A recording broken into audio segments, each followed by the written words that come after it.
Քաղաքական ուժերը արդեն հստակեցնում են նախընտրական ծրագրերն ու հրապարակում ցուցակները։ Սամվել Կարապետյանը խոստումներ է տվել Հայաստանից դուրս շրջանակների, որոնք չի կատարելու եւ իր ունեցվածքը վերցվելու է։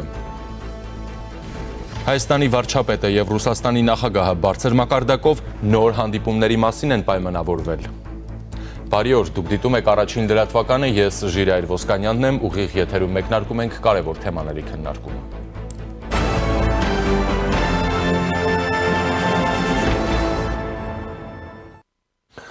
Եվ այսպես, Հայաստանում հունիսի 7-ին կայանալիք ազգային ժողովի ընտրություններին կարող են մասնակցել 18 տարին լրացած եւ ընտրողների ցուցակում ընդգրկված Հայաստանի Հանրապետության քաղաքացիները։ Քվեարկելու իրավունք չունեն միայն Հայաստանի այն քաղաքացիները, որոնք դատարանի վճռով ճանաչվել են անգործունակ, եւ նրանք, որոնք ծանր կամ առանձնակի ծանր հանցագործությունների համար դատարանի ուժի մեջ մտրած վճռով պատիժ են կրում։ Հայաստանի Հանրապետության մնացած բոլոր քաղաքացիները, եթե անգամ երկքաղաքացիություն ունեն, միևնույն է կարող են մասնակցել քվեարկությանը։ Դե քաղաքական ուժերն էլ արդեն հստակեցնում են ծրագրերը եւ ցուցակները։ Այսպես, երկրորդ նախագահ Ռոբերտ Քոչարյանի դաշինքը խոստանում է սոցիալական արդարություն, բարեկեցություն, եթե վստահության քվե ստանան ու իշխանության գան։ Խոստանում են բարելավել բոլորի կյանքը, գնաճին համարժեք բարձրացնել աշխատավարձն ու թոշակը, ստեղծել անթերի առողջապահական համակարգ, տարեկան մինչև 45,000 աշխատատեղ են խոստանում։ Հայաստան դաշինքի նախընտրական ցանկի առաջին տասնյակն էլ ունի հետևյալ տեսքը. Ռոբերտ Քոչարյան, Իշխան Սաղաթելյան, Աննա Գրիգորյան, Սևակ Խաչատրյան, Արթուր Խաչատրյան, Քրիստինե Վարդանյան, Աղվան Վարդանյան, Գեգամ Մանուկյան, Ագնես Ախամոյան եւ Լևոն Քոչարյան։ Իսկ Պարույր Հայրիկյանի ղեկավարած ազգային ինքնորոշում միավորումը եւ հետախուզման մեջ գտնվող նախկին ռազմական ոստիկան Վարդան Ղուկասյանի դոկը առաջիկա խորհրդարանական ընտրություններին միասին են մասնակցելու։ Ղուկասյանի հետ մեկ այլ համագործակցության մասին է գրել դոկ կուսակցության շտաբի պետ Լևոն Բաղդասարյանը։ Խոսքը Ստեփան Դեմիրճյանի մասին է։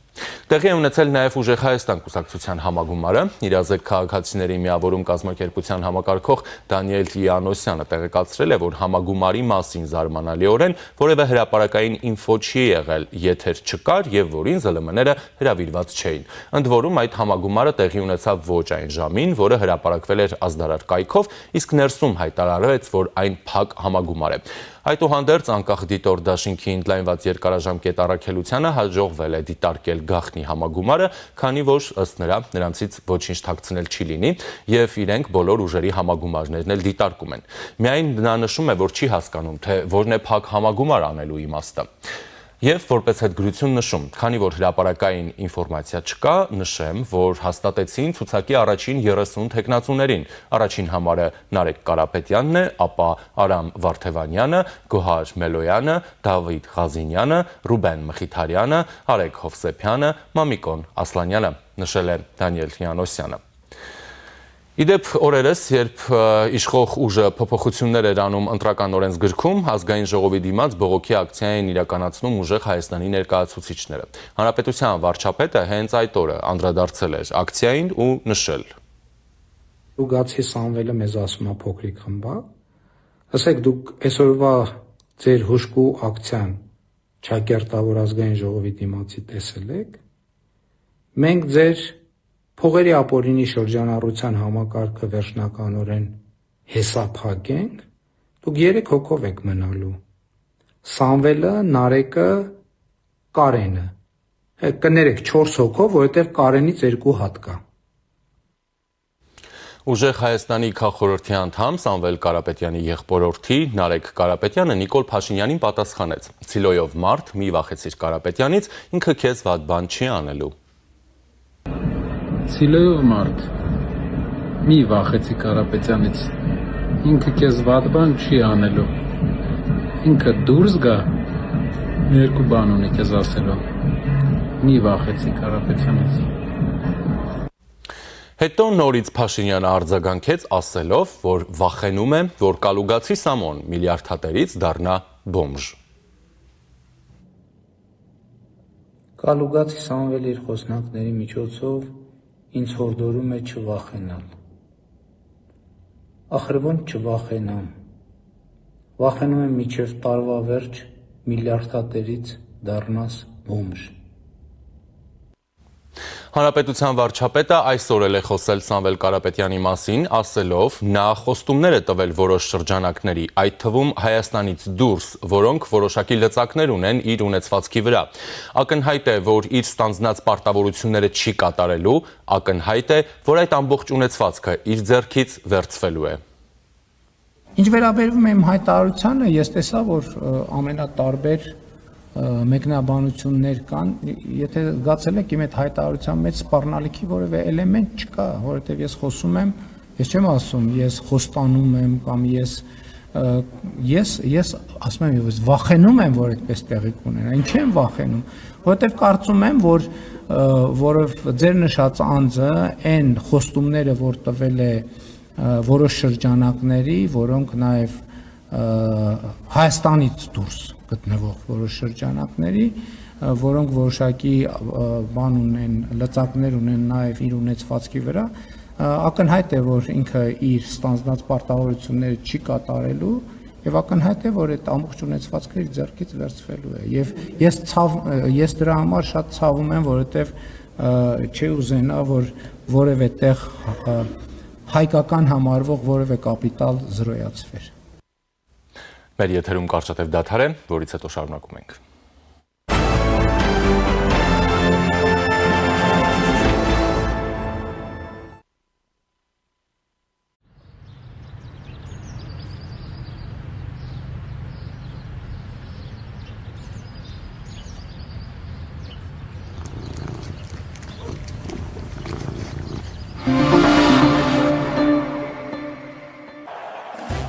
Տարին ընդամենը մեկ անգամ իսպանական անսանձ ոգին ու գիրքը դառնում են ավելի մոտ իդեալ համակարգում։ Զգացեք իրական ռոդեոյի շունչն ու էներգիան 2026 թվականի իսպանական սալիկների բացառիկ հավաքածուներում։ Անկառավարելի ուժ եւ գեղեցկություն, որոնք վերածվում են կատարյալ ձևերի ու նուրբ ֆակտուրաների։ Ձեռք բերեք իսպանական բարձրորակ սալիկների լայն տեսականին, սկսած 1 քառակուսի մետրն ընդամենը 3300 դրամից։ Մանրամասները idealsystem.am Իդեալ համակարգ դեպի կատարելություն։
Եվ այժմ զրուցելու եմ իրազեկ քաղաքացիների միավորում կազմակերպության համակարգող Դանիել Իոնիսյանի հետ։ Բարև ձեզ։ Ողջույն։ Պարոն Իոնիսյան,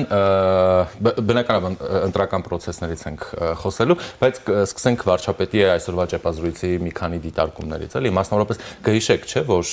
վարչապետը տեսանյութ հրապարակեց, որտեղ նշեց, որ իհարկե վախենում է, որ Կալուգացի Սամոն միլիարդատերից դառնալու է բոմժ, այսօր անդրադառնալով իր այդ դիտարկմանը, ասել է, որ Սամվել Կարապետյանը խոստումներ է տվել որոշ շրջանակների, այդ թվում Հայաստանից դուրս, որոնք որոշակի լծակներ ունեն իր ունեցվածքի վրա, եւ ակնհայտ է, որ իր ստանձնած խոստումները, պարտավորությունները չի կատարելու եւ հետեւաբար ակնհայտ է, որ այդ ամբողջ ունեցվածքը իր ձեռքից վերցվելու է։ Ինչ է ասում ձեզ վարչապետը։ Այսինքն դա ինչ կապ ունի ընտրությունների հետ, Սամվել Կարապետյանը ինքը իր ունեցվածքը։ Ասեմ, Ռուսաստանի իշխանությունները հիմնականում անվտանգության դաշնային ծառայության կազմակերպմամբ, որոշ դեպքերում տարբեր այլ մարմինների ներգրավմամբ հայ բիզնեսմեններին պարտադրում են միջամտել Հայաստանի ընտրություններին։ Ես ենթադրում եմ, որ նույնը նաև Սամվել այն որ դա իրանք անում են, դա մենք գիտենք, դա հստակ է եւ ընդ որում որպես կանոն սպառնալիքը հետեւյալ ձև է։ Եթե ընտրությունների արդյունքները մեզ ձեռ չտան, նույնիսկ դետալների մեջ չեն մտնում, այս կուսակցության համար, այն կուսակցության համար կամ այս անեք, այն անեք, հա, երբեմն մտնում են դետալների մեջ, ասում են այ պետք է ընտրողներ ուղարկեք մարդը 100,000 ռուբլի տակ, երբեմն դետալների մեջ էլ չեն մտնում։ Հա, օրինակ Ռուսաստանում ռեգիոն կա, որտեղ առհասարակ դետալների մեջ չեն մտել, ասել են, в общем, եթե ընտրությունների արդյունքները մեզ ձեռ չտա, ձեր բիզնես փակելու ենք։ Այսինքն ոնց ուզում եք արեք։ As simple as that։ Ոնց ուզում եք արեք, դուք ձեր ֆանտազիան, դուք ձեր բանը։ Եվ ենթադրում եմ, որ միգուցե նույնը ասել են Սամվել Կարապետյանին, ով բիզնեսներ ունի Ռուսաստանում եւ ով չեմ բացառում, որ սրա մասնախոսքը, բայց իս կողմից չեմ էլ ուզում շատ մտնեմ այդ նախընտրական հռետորաբանության մեջ, նախընտրական հռետորաբանության կոնտեքստում տեղի ունեցող բազարների մեջ։ Շատ լավ, բայց հիմա մյուսն է բոմժ ասում, մյուսը մեկին է բոմժ ասում, նախընտրական հռետորաբանությունը։ Այդ վարչապետի, հա, հռետորաբանությունը բխում է իրականությունից, այսինքն։ Դե նման երևույթներ կոնկրետ Սամվել Կարապետյանի մասով եւ Սամվել Կարապետյանի հետ Ռուսաստանի իշխանությունները ինչ են քննարկել, ինչ չեն քննարկել, ինչ չեն սպառնացել, ինչ չեն սպառնացել, մենք կարող ենք միայն ենթադրություններ կառուցել։ Բայց որ դա եղել է, բայց որ երևույթը որպես այդպիսին Ռուսաստանում բիզնեսներ ունեցող հայաստանցիների եւ հայերի նկատմամբ կա, այդ փաստ է, այդ մենք գիտենք։ Ենթադրում ենք, որ նույնը նաև Կարապետյանի մասով է։ Այդ մեկը ենթադրություն է։ Իսկ ինչ է նշանակում, ասում եք, եթե ընտրությունների արդյունքները Ռուսաստանին ինչ է նշանակում ձեռք չտալը։ Այդ որ արդյունքները որ ձեռք չտալի։ Ինչի արդյունք։ Ես ենթադրում եմ, եթե ընտրությունների արդյունքներով,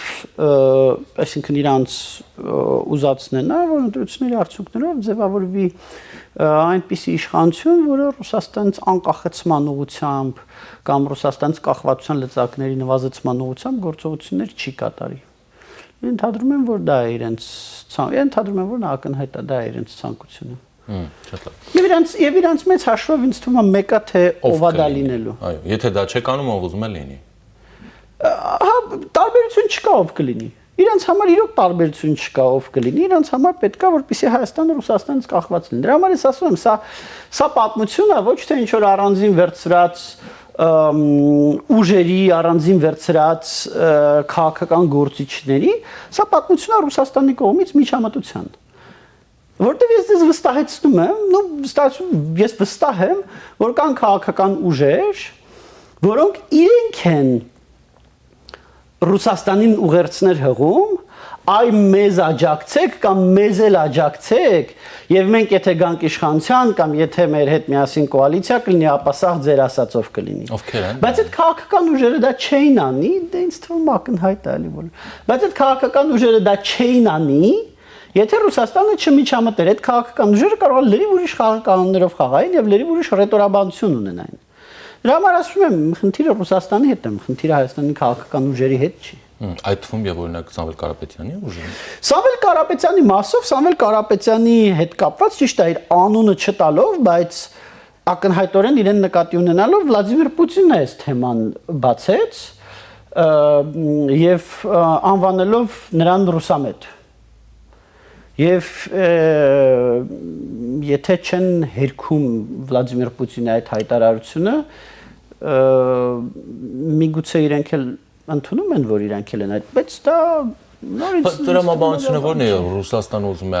Հայաստանում այնպիսի իշխանություն, որ ինչպես նշեցիք, իրենից անկախանալու գործընթացներ չի նախաձեռնի, հետեւաբար այս իշխանությունը այդպիսի գործընթացներ է նախաձեռնում, հետեւաբար Սամվել Կարապետյանն էլ եկել մտել խաղի մեջ, որովհետեւ բիզնեսներ կապիտալ ունի Ռուսաստանում, ինչը դուք ասացիք, որ գնում են բիզնեսմեններին, ասում են գնացեք ոնց ուզում եք հարցը լուծեք, թե չէ ձեր բիզնեսին վերջ, ու Պուտինը այդպես բաց կանգնում ասում է, որ ինքը ռուսամետ է, ու այս ժողովուրդը նայում լսում է շատ լավ, դե գնանք ընտրենք։ Որտեղ է տրամաբանությունը։ Գիտեք, Ռուսաստանում ոչ միշտ են սթափ գնահատում Հայաստանում տեղանոցող process-ները։ Ոչ միշտ են adekvat գնահատում, ոչ միշտ են ճիշտ գնահատում։ Հանրային մեր տրամադրությունները։ Ահա այն տրամադրությունները ոչ միշտ են ճիշտ գնահատում։ Օրինակ ինձ թվում է, որ նրանք գնահատում են, որ Հայաստանում ռուսամետ լինելը Ինչ-որ լավ բանի ցույց է։ Ռուսամետ լինելը մրցակցային առավելություն է, ինչը ես օրինակ չեմ կարծում, որ այդպես է։ Եվ շատ բաներ ինձ թվում է իրանք ուղղակի սթափ չեն գնահատում, սխալ են գնահատում։ Միջալուց ես չէի ասի, որ դրանով պետք է շատ ոգևորվել։ Վերջին անգամ, որ իրանք սթափ չգնահատեցին Ուկրաինայում իրանց նկատմամբ վերաբերմունքը, իրանց էլ Ուկրաինային էլ գցեցին մի հատ շատ մեծ ու շատ վատ պատերազմի մեջ։ Իրանք էլ են այդ պատերազմի գերին, ուկրաինացիներն էլ են այդ պատերազմից շատ տուժում։ Իրանք էլ Ռուսաստանն էլ Ուկրաինան էլ պատերազմից շատ տուժում է։ Որ եթե սթափ գնահատեին, չէին անի դա։ Եթե մտածեին, որ ծաղիկներով չեն դիմավորելու։ Եթե մտածեին, որ ծաղիկներով չեն դիմավորելու, կարող է չանեին դա 22 թվականի փետրվարին։ Սխալ գնա, Հայաստանի վրա իհարկե չեն հարձակվում, բարեբախտաբար Ռուսաստանի հետ սահման չունենք եւ այդ սցենը, բայց նկատի ունեմ այդ սթափ չգնահատելը նենց էլ չի որ պետքա դրանով շատ ոգևորվել։ Երբեմն այդ սթափ չգնահատելը իհարկե լավ է, որտեղ սխալ քայլեր են անում, անարդյունավետ քայլեր են անում, որոնց արդյունքում իրանց համար Սերժ Սարգսյանի արտահայտություններ խիարը թարսաճել։ Հա, որ խիարը թարսա աճում, հա, եւ այդ քայլեր են անում, որոնք հակառակ էֆեկտ են ունենում։ Բայց գլոբալ առումով այդ սթափ չգնահատելը ինձ չի թվում, որ տենց շատ մեծ ուրախանալու առիթ է, որովհետև կարող է օրինակի համար, հա, իրանք կարող է սթափ չգնահատելով բռնեն Հայաստանի համար գազի գինը էապես թանկացնեն։ Վարչապետ այսօր այդպիսի հիմք չկա։ Իհարկե այդպիսի հիմք չկա, բայց դե իրավական հիմքեր եւ Ռուսաստան արտահայտությունները մի նախարարության մեջ չեն տեղավորվում։ Բնական գազի գինը էապես թանկացնեն, մտածելով, որ այդպես կարող է ռուսամետ ուժերի համար հարմար հող ստեղծեն, էլի։ Արդյունքում ռուսամետ ուժերը վստահ եմ առանձնապես առավելություն չեն ստանա, հակառակ Ռուսաստանի նկատմամբ նեգատիվը կավելանա, բայց նաև ինչ կլինի, Հայաստանը կսկսի ուրիշ տեղերից գազ առնել, օրինակ Ադրբեջան։ Միգուցե մի քիչ ավելի թանկ քան են գինը, որով որ հիմա են գազ առնում, բայց ոչ այն բարձր գնով, եթե Ռուսաստանը տենց այն Պուտինը ասում է, չէ, $600 է շուկայական գինը, էսա այնա, բնականաբար շատ հեռու է շուկայական գնից, շատ ավելի էժան է շուկայական գնից, ուրիշ տեղից կսկսեն գազ առնել, արդյունքում ինչ կլինի, արդյունքում Ռուսաստանից գազ կախվածության լծակը որ ունենք, այդ լծակից ձերբազատվելու ենք։ Մեզ դա արդյոք ձեռ է տալիս։ Մեզ դա ձեռ չի տալիս, որովհետև մեզ ձեռ է տալիս էժան գազ առնելը։ Ռուսաստանին արդյոք դա ձեռա տալիս։ Իհարկե ձեռ չի տալիս, Ռուսաստանին ձեռա տալիս մեր վրա գազ վաճառելը եւ մեզանից մեր վրա փող աշխատելը գազ վաճառելով։ Բայց կարող է ստապ չգնահատելու արդյունքում Ռուսաստանը կատարի մի քայլ, որը մեզ էլ ձեռ չտա, իրանց էլ իրականում ձեռ չտա։ Բայց արդյունքում ոնց որ մեզ ձեռ կտա։ Չէ, ոչ մեզ ձեռ տա, ոչ իրենց։ Հիմա նորից եմ ասում, եթե Ռուսաստանը գազի գինը էապես բարձրացնի, դա նենց չի որ մեզ ձեռա տալու, բայց նենց էլ չի որ անցած, ոչ մեզ է ձեռ տալու, ոչ իրենց։ Հարմար գնով տալիս են, էժան գնով տալիս են, առնում ենք։ Իրանք կարող է մտածեն, որ կարող քաղաքական էֆեկտ ստանան նրանից, որ գազի գինը բարձրացնում են, քաղաքական էֆեկտը չստանան, բայց փոխարեն մենք իրանցից գազ չառնենք, մենք գազ առնենք ավելի թանկ, քան հիմա ենք առնում, բայց ուրիշ տեղերից, իրանք էլ դադարեն մեր վրա գազի վրա փող աշխատել։ Էս ասածս, որ այդ ստապ չգնահատելու արդյունքում իրանք կարող է դիմեն քայլերի, որոնք ոչ մեզ է ձեռ տալիս, ոչ իրանց։ Դե օրինակ վարչապետը այսօր նաև խոսում էր, որ Պուտինի հետ պայմանավորվել են հունիսի։ Բայց ներողություն ես մի բանն էլ ասեմ, էլի։ Նաև պետք չէ այդ որոշ շրջանակներ, չգիտեմ, այնտեղ Էդմոն Մարուքյանը, բանալու տարբեր շրջանակներ տարածում են sense նարատիվ, որ այ Ռուսաստանը, այ հեսա մեր քթից էս բերելու են, մենք պետք է ռուսամետ լինենք, մենք պետք է Ռուսաստան տակ պարկած լինենք, կներեք, մի քանի բան արձանագրենք։ Ոչ մեկ այդքան ռուսամետ չէր, ինչքան մենք միջև 20 թիվը։ Չէ, դրանից ավելի ռուսամետ, մեկ էլ Ղարաբաղներ 20-ից 23 թվերին։ Ռուսաստանը ինչ թելադրում էր անում էին։ Ռուսաստանը ասում են մի գնացեք Սոֆիա բանակցությունների չէին գնում։ Ինչ թելադրում էր անում էին։ Ինչով բրծավ։ Ինչ արեցին Ռուսաստանի խաղապահները, երբ որ Ադրբեջանը հարձակվեց Ղարաբաղի վրա։ Ոչինչ։ Հասկանում եք, նենց որ այդ մի կողմից ամեն ինչ Ռուսաստանի ուզածով անելը չի նշանակում, որ սա լավ է լինելու, էլ չասեմ, որ չգիտեմ, Բաշար al-Ասադը, այնտեղ լիքը ուրիշ Մադուրոն եւ այլ լիքը ուրիշ դեմքեր կան, որոնք դրա ամենալավ ապացույցն են։ Բայց ստեղ նաև ուրիշ հարց կա։ Մենք էլ Ռուսաստանի վրա լծակներ ունենք։ Ո՞րս որ մենք Ռուսաստանի վրա լծակներ չունենք։ Ռուսական ռազմաբազան, որ մեր մոտ տեղակայված է, դա Ռուսաստանի լծակն է մեր վրա, թե դա մեր լծակն է Ռուսաստանի ձեռքում։ Հանենք։ Այսինքն լծակա, չէ, կարող ենք չէ հանել։ Եթե Ռուսաստանը մեր նկատմամբ թշնամական ինչ-որ բան անի, կարող ենք հանել։ Եվ դա Ռուսաստանի համար շատ մեծ բան է, հեղինակությանը շատ մեծ հարված է։ Հապկից մեր դուրս եկած չլինելը դա Ռուսաստանի լծակն է մեր վրա, թե դա մեր լծակն է Ռուսաստանի դեմ։ Մենք հապկից դուրս գանք եւ դրանով Ռուսաստանին շատ ուժեղ ռեպուտացիոն վնաս հասցնենք։ ԵԱՏՄ մեր անդամակցությունը փոխադարձ լծակա։ Ռուսաստանն էլ դրած իր ռեպուտացիայի մասին է մտածում։ Հա։ Այո, ես ձեզ վստահեցնում եմ։ Սա աշխարհից մեկուսացել է։ Ես ձեզ վստահեցնում եմ Ես ձեզ վստահեցնում եմ ռեպուտացիան Ռուսաստանի համար շատ մեծ բան։ Իր քայլերը եւ ներկայիս կարգավիճակը չեն հուշում դրա մասին։ Դե ինքը շատ սխալներ է արել, որոնք իր ռեպուտացիան չեմ ասում, ռեպուտացիա որպես տենց բարի պուպուշ, բայց ռեպուտացիան որպես հզոր եւ ազդեցիկ։ Եվ եթե դու փորձում ես ռեպուտացիա կառուցես, որ դու հզոր եւ ազդեցիկ ես եկել հոբս մի երկիր, որը սաղ աշխարհ անցալում էր, որ տենց լրիվ կորբիտայի մեջ է, ասում է, որ ինքը քո ռազմաբազան դուրս է շպրտում եւ քո ռազմական դաշինքից դուրս է գալիս, սաղ աշխարհը ասում է, վայ, այսուր է Ռուսաստանը գլորվել։ Օրինակի համ, այսինքն ԵԱՏՄ-ի մեր անդամակցությունը, կներեք, ԵԱՏՄ-ի մեր անդամակցությունը, ինչքան Ռուսաստանի ազդեցությունն է մեր վրա, այնքան մեր ազդեցությունն է Ռուսաստանի վրա։ Այո, մենք դրա դիմաց ստանում ենք, որ մեր ապրանքները կարողանում ենք արտահանել եւ Ռուսաստանում վաճառելու փող աշխատել։ Ռուսաստանը դրա դիմաց ստանում է, որ ինքը էժան սնդամթերք է ձեռք բերում իր գնաճի խնդիրների ֆոնին։ Հա, սրանց մի 10 քան տարի առաջ Ռուսաստան սնդամթերք հիմնական դեպի Ռուսաստան սնդամթերք հիմնական արտահանողը Արևմուտքն էր։ Այդ փագեցին, այս փագեցին, այն փագեցին, սրան սանկցիաներ, նրան սանկցիաներ, իրականում ինչքան էլ դա բան չլինի, այո, եթե Հայաստանից եկող սնդամթերքը Ռուսաստան փագվի, դա Ռուսաստանում գնաճի վրա ազդելու է։ Սանկցիաների շրջանցմամբ շատ արևմտյան սանկցիաների շրջանցմամբ շատ բաներ է Հայաստանով գնում Ռուսաստան։ դրա ճանապարհը կփակվի, դրանից Ռուսաստանի տնտեսությունը կտուժի, շատ բաներ կա։ Եվ ես գիտեմ մի բան էլ ասեմ, էլի այդ կարծրատիպը կա, որ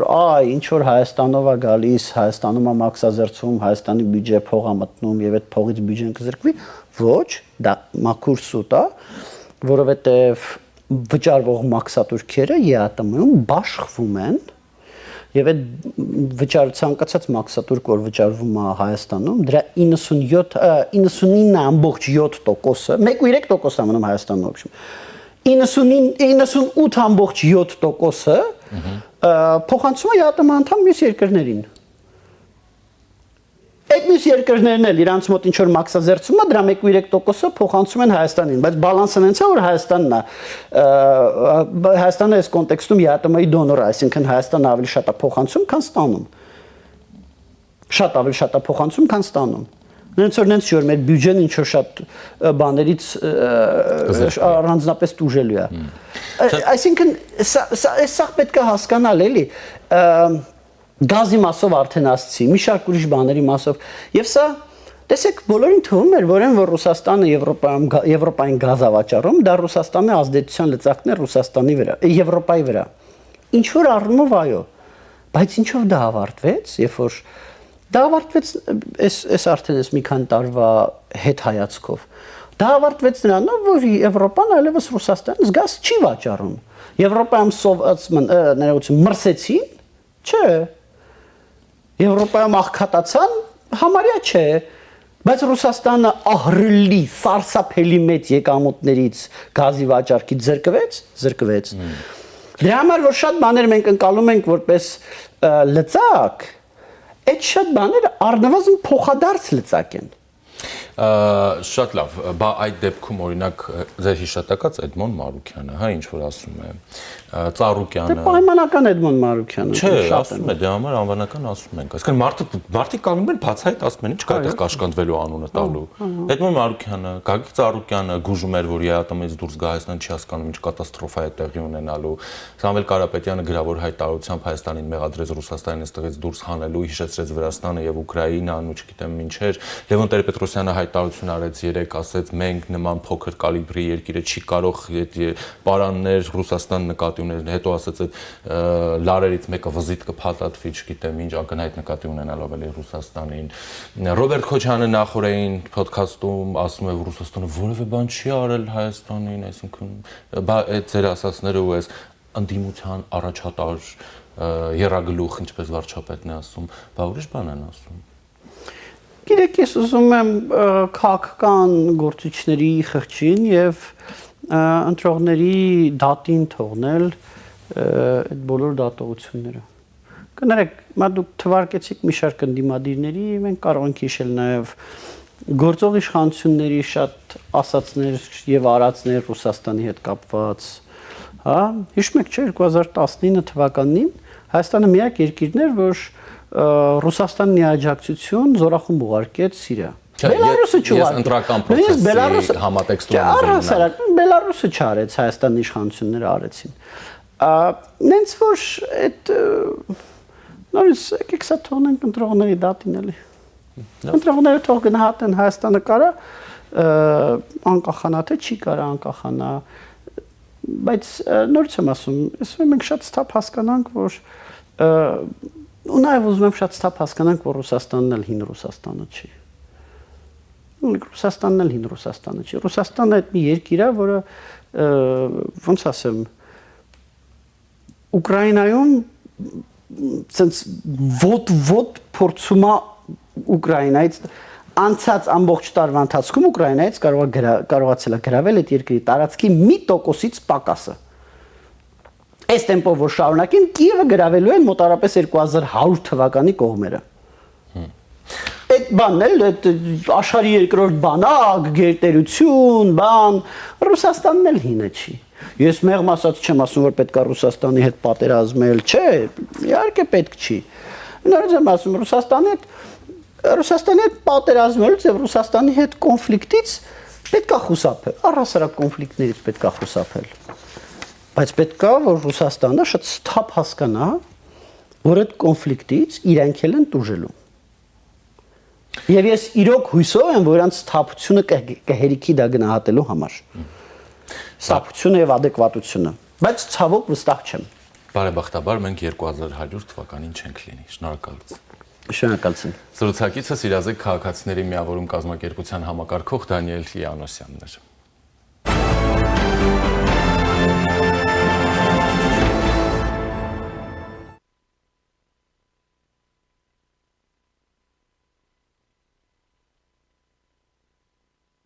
Հայաստանի վարչապետը եւ Ռուսաստանի նախագահը բարձր մակարդակով նոր հանդիպումների մասին են պայմանավորվել, այսօր ճեպազրույցի ընթացքում է հայտնել Փաշինյանը։ Նա կոնկրետ օր չի նշել, միայն ասել է, որ հանդիպումը նախատեսված է հունիսի 2-րդ կեսին։ Ազատության հարցին, թե հայկական երկաթուղին ռուսական կառավարումից վերցնելու հարցն արդյոք ընդգրկված է Երևան ժամանած Ղազախստանի արտգործնախարարի օրակարգում եւ արդյոք անկախ Ռուսաստանի դիրքորոշումից որոշում կկայացվի այս հարցի շուրջ, Փաշինյանը պատասխանել է. Մենք Ռուսաստանի թիկունքում որևէ բան չենք պատրաստվում անել եւ ի հեճուկս Ռուսաստանի համենայն դեպս այս փուլում երբ երկխոսության հնարավորությունները բաց ու լայն են մենք շարունակելու ենք աշխատանքը։ Հանրապետության վարչապետը ասել է, որ Ղազախստանը չի թաքցրել իր հետաքրքրությունը TRIP-ի վերաբերյալ, երկաթուղու հետ կապված հարցը ընդհանրական պարզ է, հրապարակային քննարկվող հարց է, հնարավոր է նաեւ այդ հարցին անդրադարձ լինի, բայց Ռուսաստանի թիկունքում որևէ քննարկում տեղի չի ունենա, ասել է նա։ Հայկական երկաթուղին ռուսական կառավարումից վերցնելու հարցով Մոսկվայում տեղի ունեցած Փաշինյան-Պուտին բանակցություններից հետո կողմերը թեև համաձայնության չէին հասել, բայց վարչապետը հայտարարել էր երկաթուղու կառավարման պայմանագիրը միակողմանի խզելու ծրագիր չունի։ Հետո Փաշինյանը ասաց, որ ներկայումս Հայաստան-Ռուսաստան հարաբերությունները գտնվում են կառուցողական տրանսֆորմացիայի փուլում, այդ process-ը գնահատում է դրական, մենք բարեկամական երկխոսության տրամաբանությունից դուրս չենք գալու, նշեց Փաշինյանը։ Վերաբերվում է իմ կարծիքին, իմ կարծիքը այն է, ինչ որ ես Ռուսաստանի Դաշնության նախագահի հետ հանդիպման ժամանակ ասել եմ, ինչ որ ասել եմ այստեղ ձեզ բոլորիդ, քանի դեռ կա հնարավորություն համատեղել այն քաղաքականությունները, որոնք մենք վարում ենք ԵԱՏՄ եւ Եվրոպական միության ուղղությամբ, մենք այդ քաղաքականությունները կհամատեղենք։ Երբ կգա անհամատեղելիության պահը, մենք կկայացնենք ժողովրդի հետ որոշումներ։ Քանի դեռ այդ պահը չի եկել, ես որևէ լրացուցիչ բան ասելու անհրաժեշտություն չեմ տեսնում։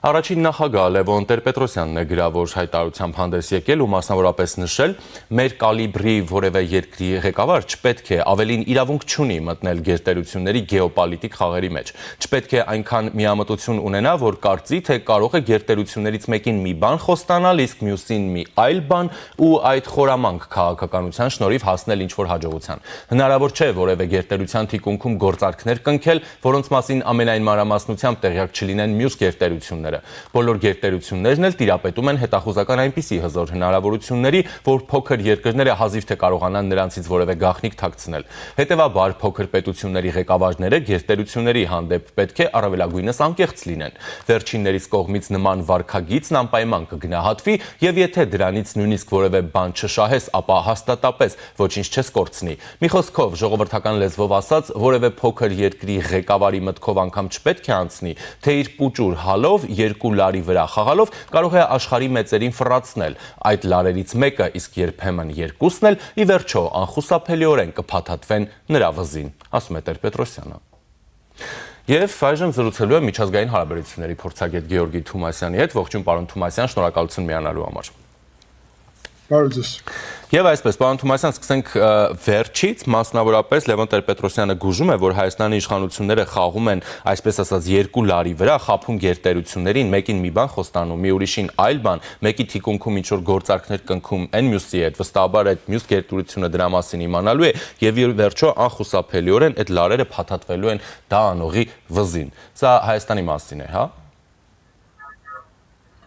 Այո, սա իր հայտարարությունները իհարկե Հայաստանի մասին են, բայց իր պատկերացված Հայաստանի մասին, որովհետև այնինչ նկարագրում է Լևոն Տեր-Պետրոսյանը, դա նշանակում է, որ Հայաստանը պետք է հրաժարվի արտաքին քաղաքականություն վարելուց, որովհետև արտաքին քաղաքականություն վարելը նշանակում է աշխարհաքաղաքական կենտրոնների միջև քո քաղաքականության բալանսավորումը եւ այդտեղից շահեր փնտրելը եւ օգուտ քաղելը։ Այսինքն եթե պետությունը հրաժարվում է այդ իր հանձնարարությունից, ուստի այդ պետությունը չունի արտաքին քաղաքականություն եւ նմանվում է արդեն սովետական միության կազմում եղած Հայաստանին, որը ինչպես միավոր գոյություն ուներ, բնակչություն ուներ, բայց չուներ սեփական քաղաքականություն։ Բացի դրանից իհարկե այդպիսի արհամարանքով վերաբերվել Հայաստանի իշխանություններին, որոնք վարում են դիվանագիտական գործունեություն միևնույն ժամանակ Հայաստանի պետական շահից բխում է այդտեղից հենց պետական շահից այն մոտեցումները, որը Հայաստանը ունի ուժային տարբեր կենտրոնների առումով, ապա սա անտեսել է եւ փորձել է սրանում խնդիր տեսնել, սա նշանակում է նաեւ այսպիսի ինքնիշխան Հայաստանի փոխարեն կան ծայրագավառի Հայաստանի պատկերացում, ես ցավում եմ, որ առաջին նախագահը այդպիսի մոտեցումներ ունի եւ փաստացի մոտեցել է իր բոլոր գնահատականներով Ռոբերտ Քոչարյանին, երկրորդ նախագահին, երրորդ նախագահ Սերժ Սարգսյանին եւ մնացած կից ուժերին, այդ թվում ռուս օլիգարխ Սամվել Կարապետյանին։ Բայց դրա համար բացատրություն ունի է Տեր-Պետրոսյանը, ասում է մեր կալիբրի երկիր, այսինքն շեշտում է թե ինչ կալիբր ունի մեր երկիրը, հետեւաբար ինչու չպետք է այսպես։ Հակառակը ես կասեի, որ փոքր պետությունները պետք է ճկուն արտաքին քաղաքականություն վարեն եւ եթե խոսք է գնում մեր կալիբրի երկրի մասին, ապա արեք սկսենք նրանից, որ մեր կալիբրի երկիրը չպետք է լիներ հակամարտության տրամաբանության մեջ հարևանների հետ։ Սկսենք դրանից եւ վարչապետ Փաշինյանը հիմա փորձում է ուղղել այն, ինչ իրեն ժառանգություն են թողել այդ երեք նախագահները։ Բացի դրանից մեր կալիբրի երկիրը չպետք է Ռուսաստանի հետ մենակ մնա, որովհետև այդ մեծ վիշապը կարելի է ասել քաղաքական առումով կուլ է տալի փոքր երկրների ինքնիշխանությունը, ինչը տեղի էր ունեցել Ռոբերտ Քոչարյանի ժամանակահատվածում, այդ թվում մեր կալիբրի երկրում, երբ որ իրանց գործակալ է 95 միլիոնի փոխարեն հանձնում է Հայաստանի ամբողջ ինքնիշխանությունը, որովհետև ինչպես իրանք են բացատրում, դե ուրիշ ձև չի ստացվում, պետություն ունենալ չի ստացվում, այսինքն ամբողջ իրանց տրամաբանությունը նրա մասին է, որ մեր կալիբրի երկիրը չէ, մեր կալիբրի ժողովուրդը իրանց պատկերացումով սեփական ինքնիշխան պետություն ունենալու իրավունք չունի։ Սա ասում է Պուտինը, սա ասում են Կրեմլը եւ իրանց այստեղի գործակալական ցանցը դա կրկնում են։ Միակ տարբերությունը իրանց յան կամ մեկ-մեկ էլ նույնիսկ ով ավարտվող ազգանուններ են, օրերս տեսանք, հա, նաև Գաբրիելյանովների կողմից սպառնալիքներ եւ այլն, դուք նկատում եք, որ ամբողջ այդ հիբրիդային մեխանիզմը այս պարագայում Հայաստանին ուրեմն սպառնալու ակտիվացել է, սպառնում է Պուտինը, սպառնում է Ռուսաստանից ինչ որ Գաբրիելյանովներ եւ այլն, սպառնում են ներսում նախկին այդ նախագահները, սպառնում է բացահայտ տնտեսական պատերազմով եւ գուցե ոչ միայն ռուս օլիգարխ Սամվել Կարապետյանը, բոլորը սպառնում են իրանց տերով, Ռուսաստանով։ Շատ լավ, վարչապետ Փաշինյանը այսօր ճեպազրույցի ժամանակ անդրադառնալով էլի երկաթուղու հարցին ասել է, որ մենք Ռուսաստանի թիկունքում որևէ բան չենք պատրաստվում անել եւ ի հեճուկս Ռուսաստանի։ Համենայն դեպս այս փուլում, երբ երկխոսության հնարավորությունները բաց ու լայն են։ Արդյոք վարչապետի հայտարարությունը նաեւ այն մասին է, որ եթե Ռուսաստանը երկխոսության, այսպես ասենք, բաց ու լայն հնարավորությունները չօգտագործի, այնուամենայնիվ Ռուսաստանի թիկունքում որոշումներ կայացվելու են այդ մասով։ Որովհետև վարչապետ Փաշինյանը նկատի ունի, որ թիկունքում չենք անում, բացահայտ ենք անում։ Արդեն երկար ժամանակ է, 6 ամսից ավել է, Հայաստանը դնում է պահանջ, որ Ռուսաստանը վերականգնի այդ փոքր հատվածները սահմանին Ադրբեջանի եւ Թուրքիայի։ Ռուսաստանը դա չի անում։ Ուստի Հայաստանը ոչ թե թիկունքում, այլ բացահայտ ասում է, լուծում ենք գտնելու այս հարցին։ Եվ եթե Ռուսաստանը շարունակի ոչ կոնստրուկտիվ իր պարտականությունները չկատարի, հայկական կողմը պատճառը հանրային արդեն ժողովրդի համար հայտնի է, կպետականացնի այդ կոնստիտուցիոն պայմանագրի այդ հատվածից դուրս գկա, որովհետև Ռուսաստանն է խախտում այդ պայմանագիրը, այլ ոչ թե Հայաստանը, RŽԴ-ն կոնկրետ, ռուսական երկաթուղին եւ կպետականացնի երկաթուղին եւ ես համոզված եմ, որ դա ամենաճիշտ տարբերակն է իրականում, որովհետև մենք տեսնում ենք, որ Ռուսաստանը չի ուզում, որ Հայաստանը ունենա Թուրքիա եւ Ադրբեջանի հետ ուղիղ երկաթուղային կապ, որովհետեւ պատկերացնում է, որ իր միջոցով եւ նաեւ Վրաստանի միջոցով ճնշում է գործադրելու Հայաստանի վրա տնտեսական սահմանափակումների ուղղությամբ եւ ես ենթադրում եմ, որ դա նաեւ լինելու է նախընտրական շրջանում եւ ենթադրում եմ նաեւ հետընտրական գործընթացներում, որ Հայաստանի ինքնիշխանության դեմ պայքարի, այսինքն մենք տեսնում ենք այստեղ Հայաստանի պետականության թշնամիները միավորվել են ինչպես դրսում, այդպես էլ երկրի ներսում, որտեղ իրանց նպատակը էլ ինքնիշխան Հայաստանի ձևավորումը։ Իսկ Ղազախստանին օրինակ հանձնել է էլի լավ տարբերակ չէ՞ ձեզ, նշեմ նաև որ Ղազախստանի արտգործնախարարն է Երևանում։ Գիտեք, եթե համեմատում ենք զուտ Ռուսաստանը կկառավարի թե Ղազախստանը, Ղազախստանը պատժամիջոցների տակ չէ եւ օբյեկտիվորեն սա ավելի լավ տարբերակ է։ Մյուս կողմից արեք ուղիղ ասենք, Ղազախստանը շատ սերտ հարաբերություններ ունի Թուրքիա եւ Ադրբեջանի, ինչը դրական է այս համատեքստում, բայց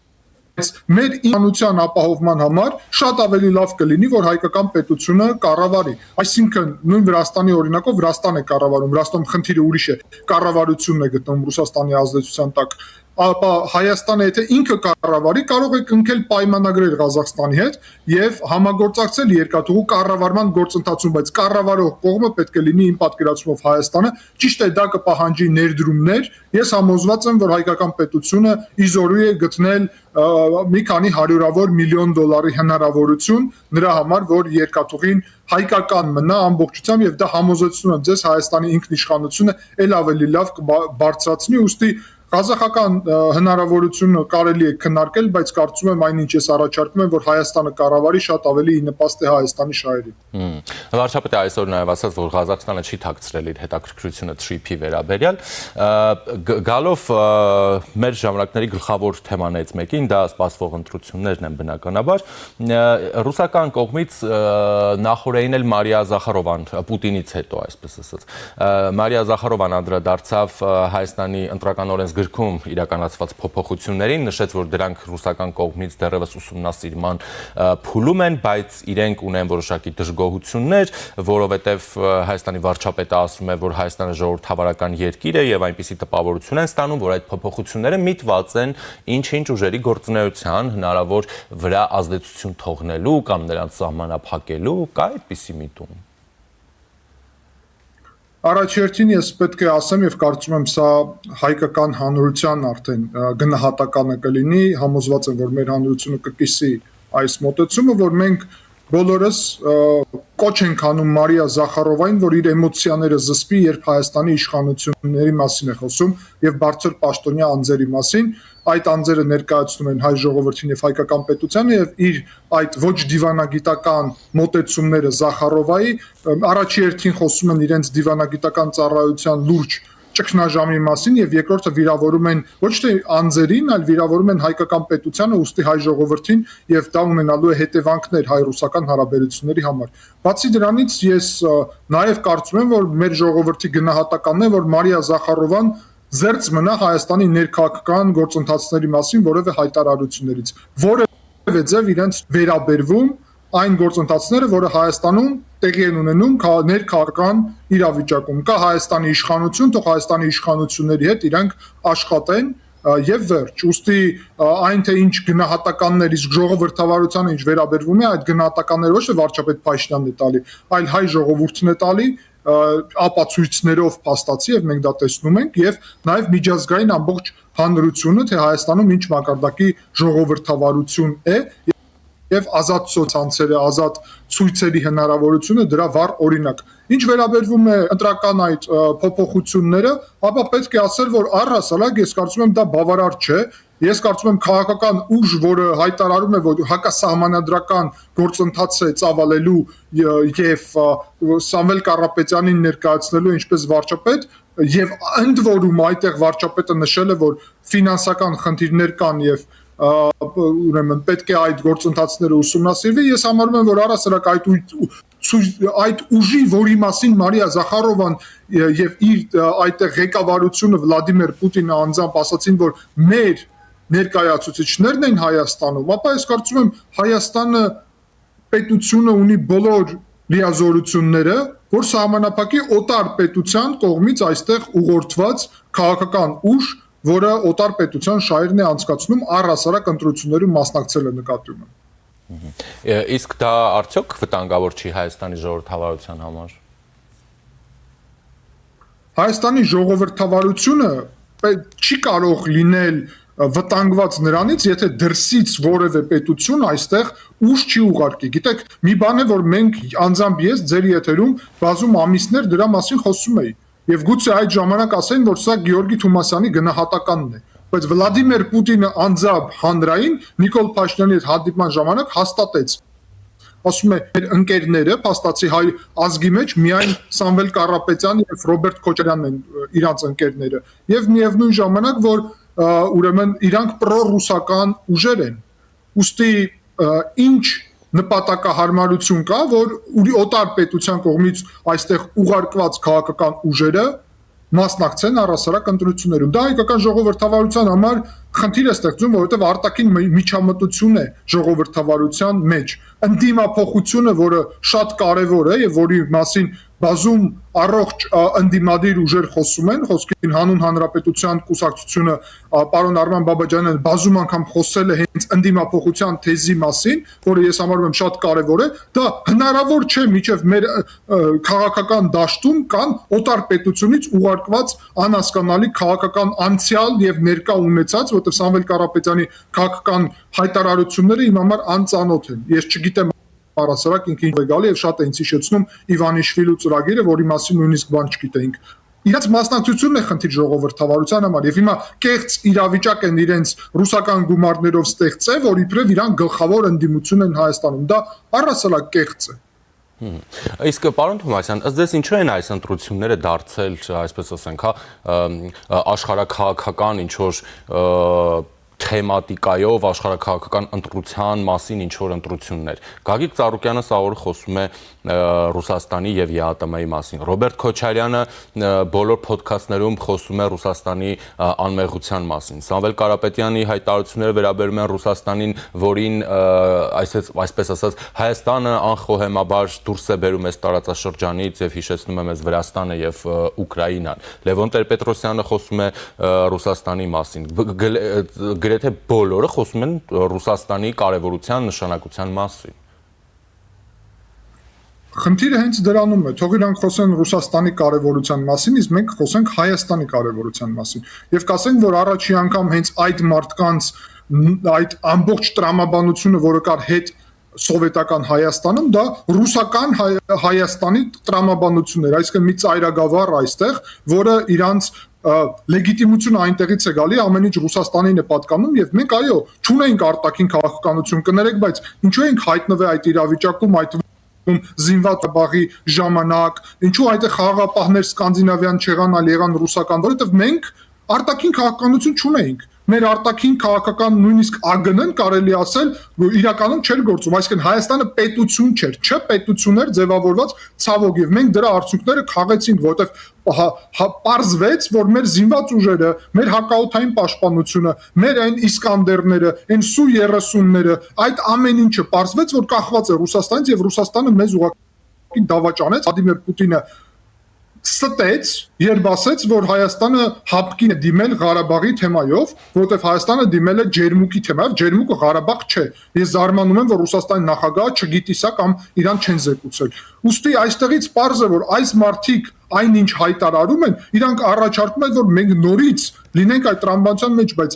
Ժիրայր, կարևոր է այստեղ մի բան ֆիքսենք։ Այս մարդիկ մեզ դրական ծրագիր են առաջարկում, թե սպառնում են Ռուսաստանով։ Բայց եթե իրանք Ռուսաստանով սպառնում են, ինչպես է ստացվում, որ մեզ Ռուսաստանը բարեկամ է։ Այսինքն ոնց է մեր դաշնակիցը մեզ սպառնում։ Երբ մենք ասում ենք, որ Ադրբեջանից սպառնալիքներ կան, եթե մենք խաղաղության օրակարգից դուրս գանք, եթե Սամվել Կարապետյանի կողմից ներկայացված այդ քարտեզով շարժվենք, Ղարաբաղի եւ շրջակա տարածքների, ապա նոր պատերազմի վտանգ կա։ Եթե Ռոբերտ Քոչարյանի ասած 29743 կիլոմետրով չպետք է սահմանափակվենք, դա պատերազմ է։ Մենք ասում ենք Ադրբեջանի հետ պատերազմի վտանգ կա, բայց մենք այդտեղ ասում ենք, որ Ադրբեջանից վտանգ գոյություն ունի։ Իսկ երբ իրանք ասում են Ռուսաստանը կարա մեր դեմ տնտեսական պատերազմ վարել,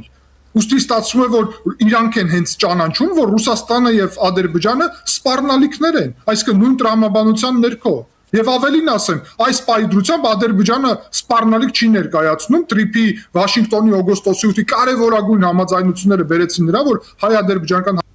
հարաբերությունները պես կայունացվում են։ Եվ ստացվում է, որ գլխավոր սպառնալիքը Հայաստանի տարածքային ամբողջականության, Հայաստանի ինքնիշխանության, Հայաստանի տնտեսական կայունության, ժողովրդավարության Ռուսաստանն է։ Դա նշանակում է, որ նաև Ռուսաստանի զինված ուժերը Հայաստանում, Ռուսաստանի գործակալական ցանցը ներքաղաքական դաշտում Հայաստանում, Ռուսաստանի տնտեսական վերահսկողությունը մեր ռազմավարական օբյեկտների, Ռուսաստանի գործակալական ազդեցությունը հայ առաքելական եկեղեցում իդեմս Կտրիչ Ներսիսյանի, ռուսական ռազմակայանները Հայաստանի տարածքում, ռուսական ՖՍԲ-ի ծառայությունը Հայաստանի տարածքում, ռուսական սահմանապահ զորքերը Հայաստանի տարածքում։ Այսինքն ստացվում է հիմա գլխավոր հարցը դարել է Ռուսաստանը եւ այս մարտիկ բացահայտ սպառնում են Ռուսաստանով մեզ, ուստի իմաստուն հայ ժողովուրդը ինքը որոշում կկայացնի։ Ռուսաստանը մեզ դաշնակից է, որը սպառնում է, թե մենք ինքնիշխանը լինենք, թե Ռուսաստանը մեր համար վտանգ է, սպառնալիք է, այսպիսի Ռուսաստանը եւ մենք միևնույն է ինքնիշխանությունը հանձնելու չունենք եւ մի բան էլ պետք է ավելացնեմ, այս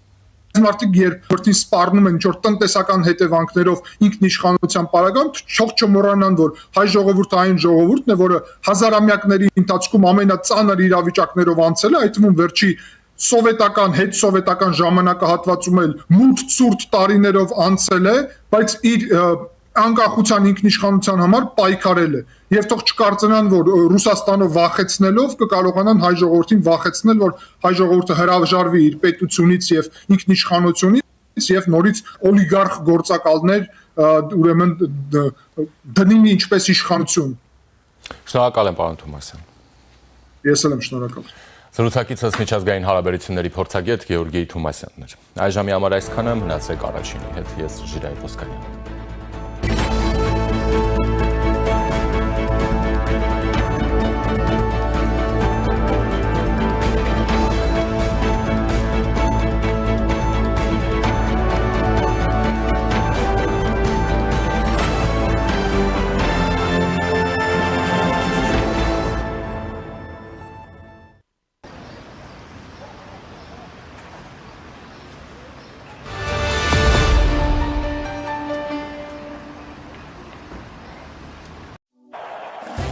Տարին ընդամենը մեկ անգամ իսպանական անսանձ ոգին ու գիրքը դառնում են ավելի մոտ իդեալ համակարգում։ Զգացեք իրական ռոդեոյի շունչն ու էներգիան 2026 թվականի իսպանական սալիկների բացառիկ հավաքածուներում։ Անկառավարելի ուժ եւ գեղեցկություն, որոնք վերածվում են կատարյալ ձևերի ու նուրբ ֆակտուրաների։ Ձեռք բերեք իսպանական բարձրորակ սալիկների լայն տեսականին, սկսած 1 քառակուսի մետրն ընդամենը 3300 դրամից։ Մանրամասները idealsystem.am